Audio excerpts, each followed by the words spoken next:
पर्यावरण दिवस से गंगा दशमी तक प्रदेश में चलेगा जल स्रोतों के संरक्षण और पुनर्जीवन का अभियान। मध्य प्रदेश के मुख्यमंत्री मोहन यादव ने 5 जून को पर्यावरण दिवस से गंगा दशमी त्योहार तक जल स्रोतों के संरक्षण और पुनर्जीवन को लेकर पूरे राज्य में अभियान चलाए जाने की बात कही है। इस दौरान प्रदेश के हर जिले में नदी, कुआं, तालाब, बावड़ी जैसे अन्य जल स्रोतों को साफ करने के लिए कई प्रकार की गतिविधियां की जाएंगी। साथ ही इनके जरूरत पड़ने पर इनके गहरीकरण का कार्यक्रम भी चलाया जाएगा। उन्होंने कहा कि यह कार्य जल स्रोतों के प्रति समाज को जागृत करने के साथ ही जनता का जल स्रोतों से संबंध विकसित करने में भी सहायता मिलेगी। इस योजना के तहत छात्रों को मिलेगा लैपटॉप और स्कूटी।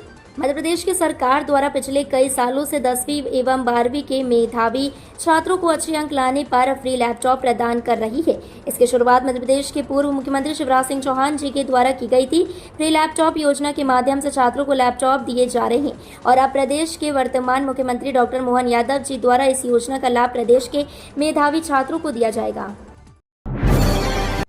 आंधी से केले की फसलों को भारी नुकसान, पूर्व केंद्रीय मंत्री ने कहा किसानों को मिले मुआवजा।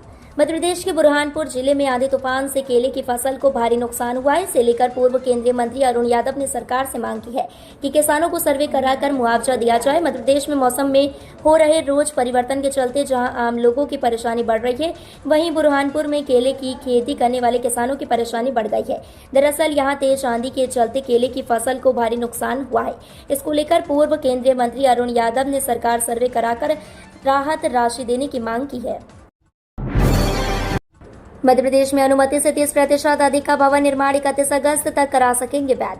मध्य प्रदेश के नगरीय क्षेत्रों में अब अनुमति से 30% तक अधिक किया गया आवासीय और व्यावसायिक निर्माण 31 अगस्त 2024 तक वैध कराया जा सकेगा। इसके लिए नगरीय विकास एवं आवास विभाग ने पूर्व में संशोधित नियम को लेकर सभी नगर निगम आयुक्त और निकाय के सीएमओ को निर्देश जारी किए हैं। प्रदेश के नगर निगम और निकायों की आर्थिक तंगी दूर करने के लिए कंपाउंडिंग के नियमों में संशोधन किया गया है। लोकसभा चुनाव की आचार संहिता के चलते पूर्व की व्यवस्था को यथावत रखा गया है। जागेश्वर धाम बांदकपुर में भव्य कॉरिडोर निर्माण के लिए कवायद शुरू। दमोह जिले सहित समूचे बुंदेलखंड के प्रसिद्ध तीर्थ क्षेत्र जागेश्वर धाम बांदकपुर में उज्जैन के महाकाल लोक की तर्ज पर मंदिर में कॉरिडोर बनाने को लेकर तैयारियां चालू हो गई हैं। पहले चरण में डीपीआर तैयार होना है, उसके बाद डिजाइन और ड्राइंग फाइनल होगी। समूचे जिले वासियों की सरकार से मांग थी कि 13वें ज्योतिर्लिंग के रूप में विख्यात जागेश्वर धाम बांदकपुर में भव्य कॉरिडोर का निर्माण किया जाए। मध्य प्रदेश में पहली बार एम्स में लगा 3D बायो प्रिंटर, बनेंगे कृत्रिमांग, बीमारियों का लगाएंगे पता। राजधानी भोपाल स्थित एम्स में 3D बायो प्रिंटर तकनीकी से शरीर के अंगों को हूबहू फिर से बनाया जाएगा। 3D बायो प्रिंटर की मदद चिकित्सक किसी भी अंग की नकल कर ठीक वैसे ही बना सकते हैं। एमपी में पहली बार एम्स भोपाल में इसकी शुरुआत की जा रही है। एम्स में 60 लाख रुपए से 3D बायो प्रिंटर मशीन की खरीदी की गई है। असली हाथ की तरह इसमें नसें व अन्य अंग भी बनाए जाते हैं। हालांकि अभी ये प्रारंभिक चरण में है, इसलिए इसे प्रत्यारोपित नहीं किया जा सकता। इंदौर बाईपास पर अब ट्रैफिक जाम से मिलेगी निजात। 3 ब्रिज साल भर में होंगे तैयार। 20 साल पहले देवास से राव तक बना बाईपास अब ट्रैफिक की राह आसान करेगा। बाईपास के आसपास टाउनशिप, मॉल और मैरिज गार्डन बनने के बाद यहां कई बार ट्रैफिक जाम जैसी स्थिति बन रही है, लेकिन अब बाईपास पर 3 ब्रिज बन रहे हैं जो ट्रैफिक जाम से मुक्ति दिलाएंगे। ब्रिज के नीचे से शहरी ट्रैफिक गुजर जाएगा, जबकि महाराष्ट्र व भोपाल की तरफ जाने वाला ट्रैफिक ब्रिजों से गुजर सकेगा। तीनों ब्रिजों का निर्माण शुरू हो चुका है और साल भर में बनकर तैयार हो जाएंगे। सीएम डॉक्टर यादव बोले, भीषण गर्मी और लू से बचाव करें, आवश्यक होने पर ही घर से बाहर निकले।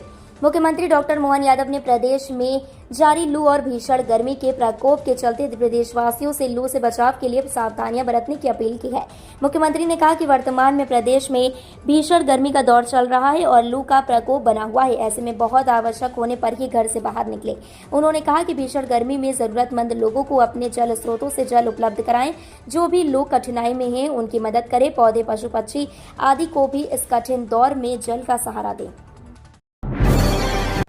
प्रदेश में मांस मछली की अवैध बिक्री पर 442 दुकानों पर कार्रवाई, 77,800 जुर्माना लगाया।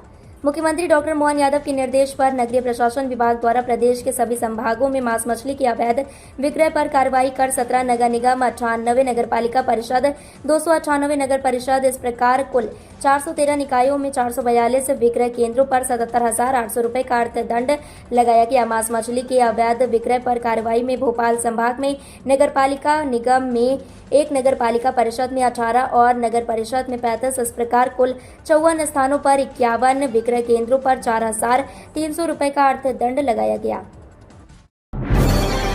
उत्तर पुस्तिकाओं को जांचने में मूल्यांकनकर्ता ने गलती की तो मुख्य परीक्षक पर भी होगी कार्रवाई। माध्यमिक शिक्षा मंडल की 10वीं व 12वीं की बोर्ड परीक्षाओं में फेल 2.5 लाख विद्यार्थियों की परीक्षाएं फिर शुरू हुई हैं। लिहाजा उत्तर पुस्तिका जांचने के लिए नियम तैयार कर दिशा निर्देश बना दिए गए हैं। अब उत्तर पुस्तिका की जांच करने में मूल्यांकनकर्ता अगर कोई गलती करता है तो मुख्य परीक्षक पर भी कार्रवाई होगी। इसके लिए संभाग स्तर पर मूल्यांकन केंद्र बनाए जा रहे हैं। बता दें कि रुक जाना नहीं, परंपरागत 10वीं व 12वीं की परीक्षा, 5वीं व 8वीं की बोर्ड परीक्षा अब लौट चले सहित अन्य परीक्षाओं के तहत 20 मई से परीक्षा शुरू हुई है। राज्य ओपन बोर्ड परीक्षा का आयोजन कर रहा है। उमा भारती का ग्वालियर में बड़ा बयान, बोली पीएम मोदी 400 नहीं 500 होंगे पार।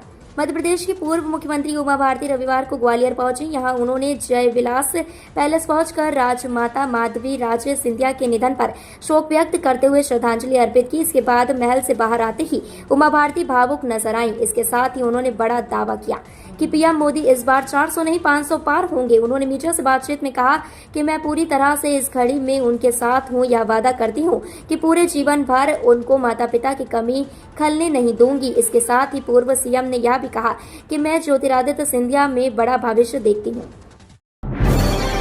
श्रावण मास की तैयारियों को लेकर मंथन, बाबा महाकाल के साथ सवारियों की व्यवस्था को लेकर हुई चर्चा। श्रावण मास में बड़ी संख्या में आने वाले श्रद्धालुओं के लिए सुगम दर्शन व्यवस्था और बाबा महाकाल की सवारियों का सुव्यवस्थित आयोजन के लिए प्रशासनिक संकुल भवन में बैठक आयोजित की गई। बैठक में कलेक्टर नीरज कुमार सिंह द्वारा कहा गया कि पिछले वर्षों में निकाली गई बाबा महाकाल की सवारियों के अनुभव के आधार पर आवश्यक सुधारों को लागू करने के लिए बेहतर कार्य योजना बनाई जाए। मंदिर समिति के सदस्यों द्वारा दिए गए सुझावों पर प्रशासक महाकाल मंदिर अपर कलेक्टर और अतिरिक्त पुलिस अधीक्षक कार्य योजना बनाए। एएसआई ने जीपीआर व जीपीएस मशीनों का उपयोग शुरू किया। भोजशाला सर्वेक्षण पर याचिकाकर्ता का बड़ा दावा। भारतीय पुरातत्व विभाग ने मध्य प्रदेश के धार स्थित विवादित स्मारक भोजशाला के वैज्ञानिक सर्वेक्षण के लिए अब यहां पर जीपीआर और जीपीएस मशीनों का उपयोग करना भी शुरू कर दिया है। इस बात का दावा शनिवार को हिंदू पक्ष के याचिकाकर्ताओं ने किया। हालांकि इस दावे को लेकर एएसआई की प्रतिक्रिया नहीं मिल सकी है। इससे पहले मध्य प्रदेश उच्च न्यायालय ने 11 मार्च को एएसआई को भोजशाला परिसर का वैज्ञानिक सर्वेक्षण करने का निर्देश दिया था ताकि यह पता लगाया जा सके कि क्या इस इमारत के मूल स्वरूप से छेड़छाड़ करके इसे वर्तमान स्वरूप दिया गया है। शिवपुरी में अवैध खनन के खिलाफ सख्त कार्रवाई से हड़कंप। शिवपुरी जिले में अवैध रेत खनन मामले में प्रशासन ने बड़ी कार्रवाई की है। कलेक्टर रविंद्र कुमार चौधरी के निर्देशानुसार रविवार को राजस्व, खनिज और पुलिस की टीम ने अवैध खनन और परिवहन के विरुद्ध बड़ा एक्शन लिया। अलग अलग टीम बनाकर अलग अलग क्षेत्रों में पहुंचकर अवैध खनन के खिलाफ सख्त कार्रवाई किया गया। शिवपुरी में एसडीएम और तहसीलदार ने जेसीबी और डंपर जब्त किए हैं। पिछोर में भी एसडीएम के निर्देशन में कार्रवाई हुई। संयुक्त कार्रवाई के दौरान पिछोर में 3 ट्रैक्टर रेत, 1 ट्रैक्टर फर्शी पत्थर और 1 हाइवा और अवैध गिट्टी क्रेशर जब्त किया गया। जल ही जीवन है, कोरा घोष वाक्य नहीं। सीएम बोले, जल स्रोतों के संरक्षण का अभियान 5 जून से। प्रदेश में 5 जून पर्यावरण दिवस से गंगा दशमी पर्व तक जल स्रोतों के संरक्षण और पुनर्जीवन के लिए अभियान चलाया जाएगा। 10 दिन हर जिले में जल के स्रोतों जैसे नदी, कुआं, तालाब, बावड़ी आदि को साफ स्वच्छ रखने और आवश्यकता होने पर उनके गहरीकरण के लिए गतिविधियां संचालित की जाएगी। मुख्यमंत्री डॉक्टर मोहन यादव ने कहा कि यह कार्य समाज की भागीदारी से होगा। इससे जल स्रोतों के प्रति समाज की चेतना जागृत करने और जनसामान्य का जल स्रोतों से जीवंत संबंध विकसित करने में मदद मिलेगी। गंगा दशमी पर्व मां गंगा का अवतरण दिवस है और मां गंगा से ही भारतीय संस्कृति विश्व में जानी जाती है। नर्सिंग घोटाले के व्हिसल ब्लोअर की जान को खतरा, पत्र लिखकर मुख्यमंत्री से मांगा समय। मध्य प्रदेश के बहुचर्चित नर्सिंग महाघोटाले में भ्रष्टाचार की एक के बाद एक नई परतें खुल रही हैं। नर्सिंग घोटाले को उजागर करने वाले व्हिसल ब्लोअर रवि परमार ने अपनी जान को खतरा बताया है। उन्होंने मुख्यमंत्री से मिलने की इच्छा जताई है। दरअसल रवि की शिकायत के बाद दिल्ली सीबीआई की जांच में पता चला है कि कॉलेजों की जांच कर रही सीबीआई टीम भी भ्रष्टाचार में संलिप्त थी। ऐसे में सीबीआई इंस्पेक्टर को नौकरी से बर्खास्त कर दिया गया है। वहीं सीबीआई इंस्पेक्टर और नर्सिंग कॉलेज संचालक 29 मई तक रिमांड पर हैं। इधर मुख्यमंत्री डॉक्टर मोहन यादव ने अनियमितता को लेकर कड़ी कार्रवाई के निर्देश दिए हैं। इंदौर से मुंबई जाने वाले आजमीन और आम यात्री परेशान, बस के लिए देना पड़ रहा 4,000 तक किराया। मध्य प्रदेश में 5 जून से हज यात्रा शुरू होनी है। इंदौर से सहित पूरे प्रदेश से हज पर जाने वाले लोगों को काफी परेशानियों का सामना करना पड़ता है। इसकी वजह यह है कि गर्मियों की छुट्टी की वजह से सफर के दौरान काफी भीड़ होती है। यहाँ के लोगों को हज यात्रा पर जाने के लिए इंदौर से मुंबई जाना पड़ता है, जिससे मुंबई से पवित्र यात्रा के लिए फ्लाइट पकड़ी जा सके। लेकिन भीड़ भाड़ की वजह से बसों और ट्रेनों में हालात बहुत खराब हैं। लोगों को सफर के लिए ज्यादा पैसे चुकाने पड़ रहे हैं, तब जाकर कहीं उन्हें सीट मिल पाती है।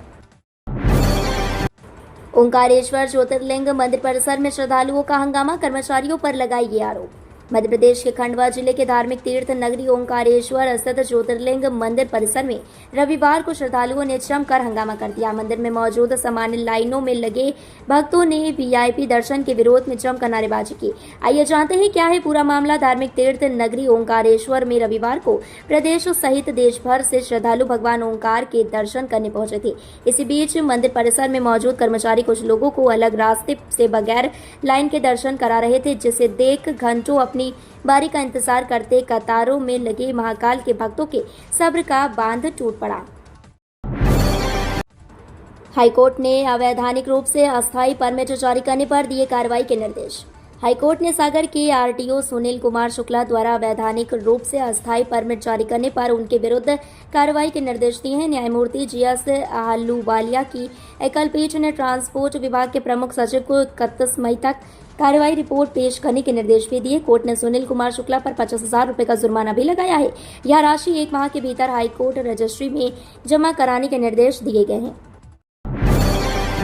किसान आंदोलन खत्म होने के बाद भी घंटों देरी से आई ट्रेनें। पंजाब के शंभू रेलवे स्टेशन बॉर्डर पर किसानों ने अपना आंदोलन समाप्त कर स्टेशन से हटने की घोषणा की है। इसके बावजूद पंजाब व जम्मू कश्मीर की ओर से आने वाली ट्रेनें शनिवार को घंटों की देरी से ग्वालियर पहुंची। शनिवार को छत्तीसगढ़ एक्सप्रेस 7:20 पे, झेलम एक्सप्रेस 3:02 पे, उत्कल एक्सप्रेस 2:34 पे, सचखंड एक्सप्रेस लगभग 5 घंटे की देरी से ग्वालियर पहुंची। गर्मी के मौसम में सबसे ज्यादा समस्या इन ट्रेनों के स्लीपर कोच में बैठे यात्रियों को हुई। हालांकि रेलवे के अधिकारियों का कहना है कि 1-2 दिन में ट्रेनों का संचालन में सुधार हो जाएगा।